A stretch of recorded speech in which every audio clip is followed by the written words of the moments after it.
What is HbA1c? Is it really a better test or alternative test for diabetes? Yes, usually you have your usual blood test where you can check for your fasting blood glucose level. But does HbA1c work better? So let's find out. So let's talk about fasting blood glucose first. Fasting blood glucose basically indicates the amount of blood sugar in your body after a fasted state of, say, around at least 8 hours.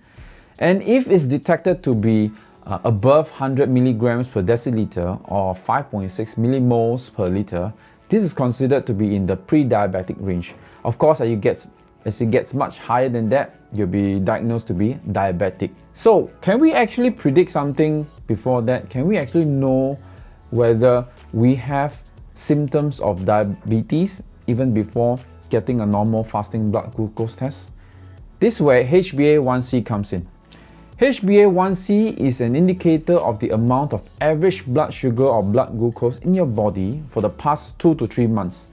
How it works is that hemoglobin are proteins that essentially attaches to your blood cell, and this is what gives your red color in your blood cells. And then glucose molecules attaches to these hemoglobin proteins. And these red blood cells lives in the body for approximately 2 to 3 months. And that's where we get to see how much sugar we have inside our body over a longer period of time, rather than just taking a snapshot like a normal fasting blood glucose.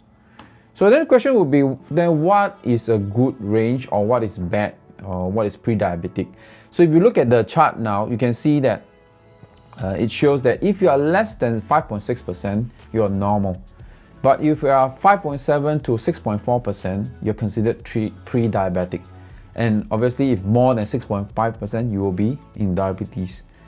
So this HbA1c test helps to capture higher average blood sugar levels earlier, where fasting glucose tests may be a bit too late. My suggestion is to speak to your physician to see whether is it necessary, or could you at least do this HbA1c test for once, just to get a snapshot of where you are, what your blood glucose levels have been for the past 3 months. This probably will be a better indicator and prevention of diabetes moving on forward. So I hope this helps.